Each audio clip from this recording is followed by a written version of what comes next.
Shalom. First and foremost, I want to give all praises, honor, and glory to Yahweh, Bahasham, Yahushai, Bahasham, Racha Kodash. Double honors to the elders and the apostles of Great Millstone. Peace and blessings to the elect. And today we're going to go into the book of Nehemiah, the 7th chapter, and dealing with where we are so far. Right, we read in the 6th chapter how it was you had Tobiah, Sanballat, trying to lure Nehemiah right into a position to where they could harm him, or frame him, and whatnot. But the Spirit was on him to be wise enough, right, to avoid falling into their trap, even though they had set up even certain men within Israel to try and sway him one way or another. So here we are in the book of Nehemiah chapter 7. As you can see, it says census of first returned exiles. And a good portion of this is like a part of the record, right, of those that came back from the captivity. And that's one thing that was also very prevalent as part of our custom, right, which was identifying who everybody was, because you had certain individuals that had certain roles to play. If you were a Levite, right, depending on what your family line was, you need to prove that, right? We need the records before you could be allowed to execute any ordinances of the priest, right? So this is the book of Nehemiah chapter 7 verse 1. Now it came to pass when the wall was built and I had set up the doors and the porters, right, the gatekeepers and the singers and the Levites were appointed. So now at this point we have the temple, right? It's been rebuilt. The walls have now been rebuilt, so now the city is secure. And the doors and everything have been set up. The different offices have now been put back and restored. Verse 2, that I gave my brother Hanani and Hananiah, the ruler of the palace, charge over Jerusalem. So Nehemiah's brother as well as Hananiah now had jurisdiction here, right? For he was a faithful man and feared God above many. And I said unto them, let not the gates of Jerusalem be opened until the sun be hot. And while they stand by, let them shut the doors and bar them, and appoint watches for the inhabitants of Jerusalem. So don't open the gates until, the sun be hot is pretty much like noon, right? Or the afternoon. And as it says here, and so appoint watches of the inhabitants of Jerusalem, every one in his watch, and every one to be over against his house. And watches are like, when you have people keeping watch in different watches, right? You have like the main four watches, right? The first watch, second, third, fourth, and the first, I believe, is from 6 a.m. to in our time today, right? 6 a.m. to 9 a.m. Then you have 9 to 12, 12 to 3, 3 back to 6, right? But in any case, the reason he was giving them this charge is because they had to be very wise and careful at this time, being that, our adversaries at this time were still out there and they weren't looking to do good to us. Verse 4, now the city was large and great, but the people were few therein, and the houses were not builded. Because remember that the city, it wasn't, so the temple was within the city, right? And the walls are surrounding the city. So when the Babylonians came in there, when they laid siege, right, and they cut off anything from coming out of the city and anything from going in the city, over time, you had Israelites started starving and so on. And then they were able to have the leverage to break through the walls, right? So to break down the walls and destroy the city, including the temple. So it's not like they just left the all the houses and cities and everything intact and then just only targeted the temple. Okay. So when you visualize what was happening here, when they went back, when Israel went back to do the rebuilding, they had to prioritize things like the temple, which is the main reason that the Lord allowed us to go back And that's also why the Lord raised up the prophets, Haggai and Zechariah during that time, right? During Darius's reign, to prophesy onto Israel. And when you read in the book of Haggai, you'll notice there are certain parts where he rebukes them, right? Because he's saying, here it is, the Lord's house, the temple is left over there, and you guys are building your own houses. Well, why did they have to build up their own houses? Because during the siege, the Babylonians plus the Edomites, right? They destroyed, broke down houses, burnt down buildings, and all of that. So once the things that were of priority were done, we rebuilt the temple, right? And then now at this time, by the hands of Nehemiah and those that partook, the walls were rebuilt. You still had some of the houses and stuff that weren't built yet. Okay, and that's why here as you're reading, it says, and the houses were not builded. Verse 5, and my God put it into my mind, or put into my heart, to gather together the nobles and the rulers and the people, that they might be reckoned by genealogy. And keep in mind, this is a great work, right? And that's why it took so long. But this is a great work to build up those walls like that.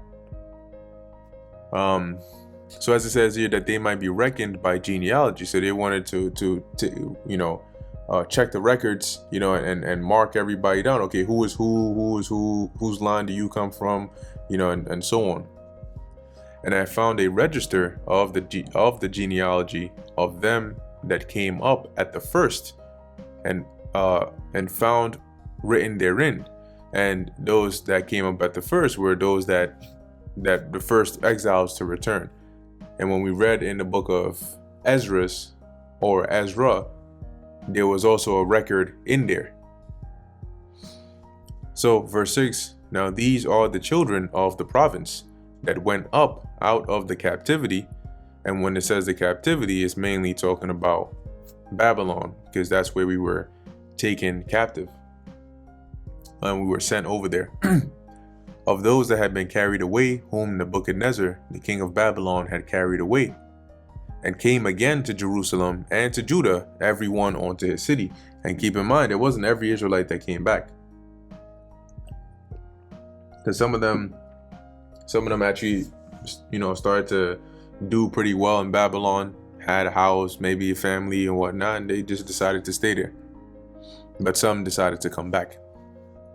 Verse 7, it says, and came again to Jerusalem and to Judah, every one unto his city, who came with Zerubbabel, Jeshua, Nehemiah, Azariah, Raamiah, Nahamani, Mordecai, Bilshan, Mispereth, Bigvai, Nahum, Baanah. The number, I say, of the men of the people of Israel was this: the children of Parosh, 2,172. The children of Shephatiah, 372. The children of Ara, 652. And there's that name Ara again. Now, I believe this might be the same one who was mentioned in the 6th chapter as, I think, either being the father-in-law, right, or somewhere along the lines. This guy Tobiah married one of the descendants of Ara, which is why a lot of people were kissing up to him and so on. Verse 11, the children of Pahath Moab, of the children of Jeshua and Joab, 2,818. The children of Elam, 1,254. The children of Zatu, 845. The children of Zakkai, 703 score, which a score is 20, 3 score being 60. All right, so 760. The children of Banui, 648. The children of Bebai, 628. The children of Asgad, 2,320 or 322. The children of Adonikam, 603 score and 7. The children of Bigvai, 2,003 score and 7. The children of Adin, 650 and 5. The children of Ater of Hezekiah, 90 and 8. The children of Hashum, 328. The children of Bezai, 324. The children of Hariph, 112. The children of Gibeon, 90. The men of Bethlehem and Netophah, 180. So that's 188. The men of Anathoth, 128. The men of Bethaz Maveth, 40. The men of Kirjath Jearim, Chephirah, and Beeroth, 743. The men of Ramah and Geba, 621. The men of Michmas, 122. The men of Bethel and Ai, 123. The men of the other Nebo, 50. The children of the other Elam, 1,254. The children of Harim, 320. The children of Jericho, 345. The children of Lod, Hadid, and Ono, 721. The children of Senaa, 3,930. The priests, the children of Jedaiah, of the house of Jeshua, 973. The children of Immer, 1,052. The children of Pashur, 1,247. The children of Harim, 1,017. The Levites, the children of Jeshua, of Kadmiel, and of the children of Hodavah, 74. The singers, the children of Asaph, 148. The porters, the children of Shallum, the children of Ater, the children of Talmon, the children of Akub, the children of Hatita, the children of Shobai, 138.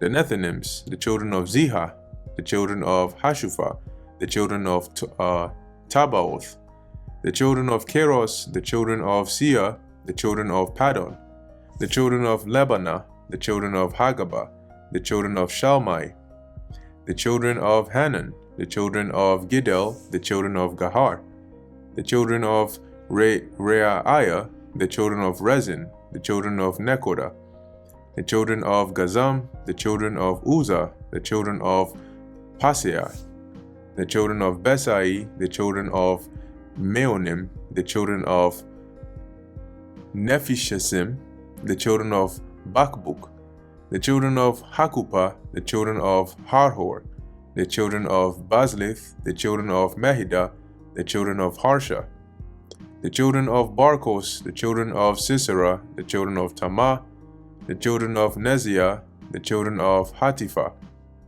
the children of Solomon's servants, the children of Sotai, the children of Sophereth, the children of Perida, the children of Jaalah, the children of Darkon, the children of Giddel, the children of Shephatiah, the children of Hatil, the children of Pochereth, of Zebaim, the children of Ammon.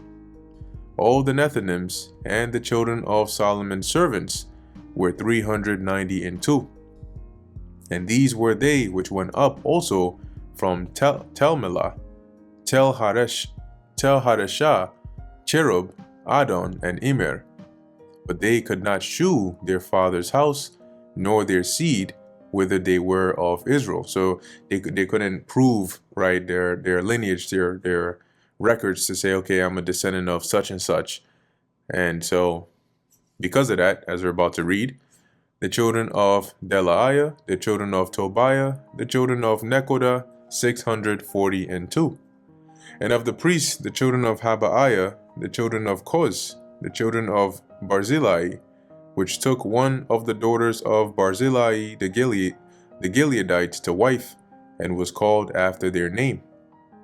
These sought their register among those that were reckoned by genealogy, but it was not found. Therefore were they, as polluted, put from the priesthood. See, so they had to treat them as though, quote unquote, they were polluted, because what that means is somebody that's polluted, right? Somebody that's not a priest, for example, can't do certain things that the priest can do, right? Even though you may say, okay, yeah, you're a Levite, you're a priest, but if we can't find the record of your genealogy here, then we can't prove it. So then we can't allow you to execute any of the, the Levitical rites, rites. And the Tirshatha said unto them that they should not eat of the most holy things, till there stood up a priest with the Urim and the Thummim. And why is that? Because number one, that priest who would have the Urim and the Thummim, right, which I believe it's a light and perfection. Let's see if I got that. But Urim goes into the word awar, or awarium, which is lights. Let's take a look here. Right, we have awarium, lights, stones kept in a pouch in the high priest's breastplate, used in determining God's decision in certain questions and issues. So this would be, let's say, like a more advanced level of casting a lot, right? Because casting a lot is also one way to tell what it is the Most High wants, right? You ask a question or whatnot, and you set the rules of the lot, and then see where it lands, and that'll be the Lord's decision. Yeah, Thamayam, as they have here, perfection. Stones provided for the means of achieving a sacred lot. So with the Urim and the Thummim together, they were used to answer certain questions, and you would then ask, right? And this was believed to be the response of the Most High. Now there are different different explanations, right? You can find different readings and so on about how these actually worked, okay, about them lighting up, or whatever the case is. The Most High used the priest, right, and the Urim and the Thummim to communicate. So you would say, okay, is such and such from the line or X, Y, and Z, or such and such able to execute the rights of a priest? And then based on the response, right, then you would be able to tell, okay, the Most High says yes, the Most High says no. And the high priest at this point, right, would know how to read or interpret whatever the stones would say, right? So this was a means of communication, right, that we had with the Lord back then, back in the ancient world. Verse 66. So and that's why the Tirshatha said that they should wait. They shouldn't, better safe than sorry, and wait until they can confirm whether it's okay or not, or at least what they should do. Verse 66. The whole congregation together was 40,003 score, beside their men servants and their maid servants, of whom there were 7,337, and they had 245 singing men and singing women, and beside meaning not including. Verse 68. Their horses 736. Their mules 245, their camels 435, 6,720 asses. Damn. And some of the chief of the fathers gave unto the work. The Tirshatha gave to the treasury or to the treasure 1,000 drums of gold, 50 basins, 530 priests' garments. So they were contributing, right, to this. And let me look up this. So it says here, governor, a title used by the Persian governor in Judea. Nehemiah used this title. All right, so there you go. And that's why you could sort of tell this was a title, right? Because it keeps saying the Tirshatha, right? Because then it's not a name. It's like saying the pharaoh or the emperor or the president. So anyway, we know now this is the governor, and they contributed this amount, 50 basins, 530 priests' garments. And some of the chief of the fathers gave to the treasure of the work 20,000 drums of gold and 2,200 pounds of silver, which is a lot of contributions there. And let's look at this measurement for drums. It says here, Darik, drachma, drum, unit of measure. A gold coin current in Palestine in the period after the return from Babylon. They have this at about 8.32 grams of gold, worth about $120, and 128 grains of silver, worth about $2.40. And these are probably best estimates, right? It says here, and that which the rest of the people gave was 20,000 drums of gold, and 2,000 pound of silver, and 67 priests' garments. So the priests and the Levites and the porters and the singers and some of the people and the Nethinims and all Israel dwelt in their cities. And when the 7th month came, the children of Israel were in their cities. And that brings us to the end of the book of Nehemiah, the 7th chapter. Lord willing, this was edifying to the elect. In closing, I want to give all praises, honor, and glory to Yahweh, Bahasham, Yahushai, Bahasham, Racha Kodash. And until next time, Shalom.